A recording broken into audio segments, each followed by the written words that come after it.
Todos sabemos que el tabaco está relacionado con el cáncer de pulmón y las enfermedades respiratorias, pero hoy lo vamos a mirar desde otro punto de vista.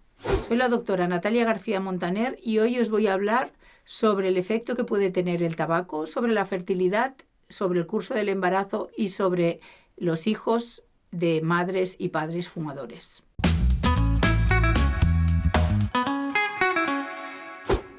En primer lugar, el tabaco disminuye la fertilidad, tanto de hombres como de mujeres. En los hombres, el consumo de tabaco les causa, por una parte, puede causar impotencia y por otra parte disminuye la calidad del seminograma. En las mujeres disminuye también la calidad ovocitaria, pero además puede adelantarles la edad de la menopausia. La combustión del tabaco tiene como consecuencia la liberación de un montón de sustancias que son nocivas para el organismo. La nicotina, el monóxido de carbono y sustancias mutagénicas y sustancias carcinógenas. Todas estas sustancias atraviesan la barrera placentaria de forma muy fácil y igual que están presentes en la sangre materna, están presentes en la sangre del feto, que está en un proceso de constante formación y maduración. Por tanto, es mucho más sensible a todas estas sustancias. Vamos a hablar del efecto como más conocido, que es el efecto del monóxido de carbono, que es una sustancia que se libera al consumir tabaco y que está presente en sangre. Este monóxido de carbono tiene una especial afinidad por las moléculas de hemoglobina, que es la proteína que transporta el oxígeno en los glóbulos rojos por todo el organismo. Pues en presencia de monóxido de carbono, la hemoglobina prefiere transportar el monóxido de carbono que transportar oxígeno. ¿Y eso qué consecuencia tiene? Pues que los tejidos de las personas fumadoras están mucho menos oxigenados porque contienen sus glóbulos rojos en parte monóxido de carbono en lugar de oxígeno. Por otra parte, tenemos el efecto de la nicotina, que también tiene un efecto vasoconstrictor, quiere decir que los vasos del organismo del fumador están contraídos por efecto de la nicotina, igualmente los del feto, hijo de una madre fumadora. Al estar esos vasos contraídos, pues los tejidos no están tan oxigenados.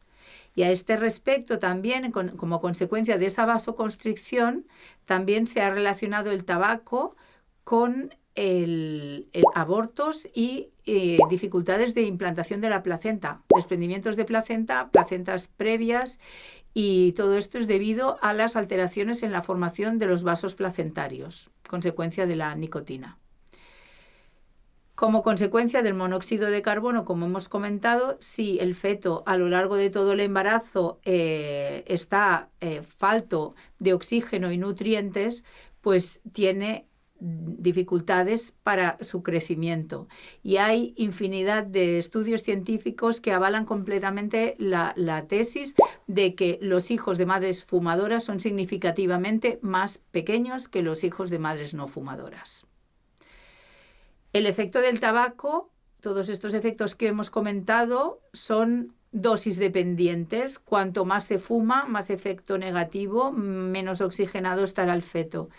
Pero la liberación de las sustancias carcinógenas y mutagénicas, como por ejemplo el cadmio, el arsénico, el ácido cianhídrico, el polonio, todas estas sustancias, esto no depende de la dosis, están presentes en la sangre materna y en la sangre del feto, independientemente de la cantidad de cigarrillos que fume la mamá.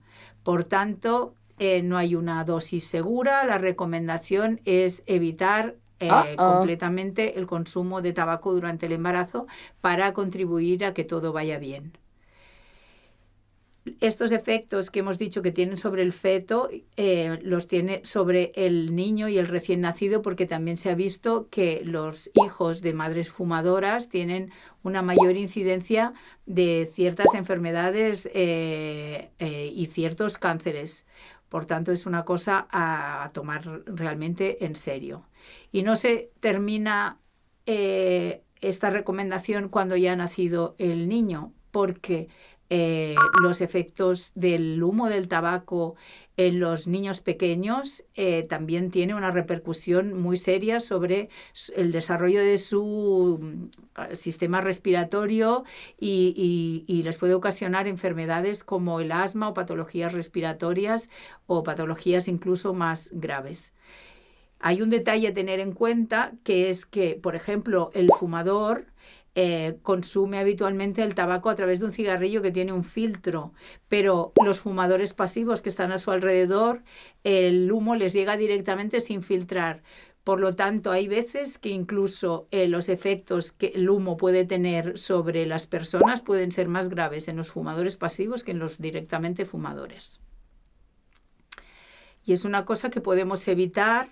En todo lo que os he contado encontraréis motivación suficiente y motivos de sobras para dejar de fumar si estáis embarazadas o incluso si lo queréis estar, porque la recomendación es que para un embarazo óptimo y para que la calidad del ovocito sea óptima y la del espermatozoide también, tanto la madre como el padre tendrían que dejar de fumar como mínimo 3 meses antes del embarazo. Si os encontráis en este caso, pues recurrid a vuestros gestores de salud, a vuestro personal sanitario de referencia, pues existen diferentes estrategias de apoyo desde el punto de vista médico y psicológico para ayudar a las personas que así lo deseen para dejar de fumar, y en este sentido es uno de los ejemplos en que realmente si se quiere, se puede. Por tanto, desde aquí yo os animo a dejar de fumar y a contribuir de esta manera a un ambiente sano para el feto cuando está en el vientre materno y para el niño cuando está en el exterior. Todo esto que hablamos sobre el tabaco, porque simplemente pues, es uno de los hábitos tóxicos más frecuentes y más difundidos, pero son completamente extrapolables a cualquier otra droga, tanto por vía oral como por vía inhalada, como por vía endovenosa. Todas estas sustancias tienen repercusiones sobre el feto y habría que tener tolerancia cero a todo el consumo de todas estas sustancias durante todo el embarazo. Y esto es todo. ¡Salud!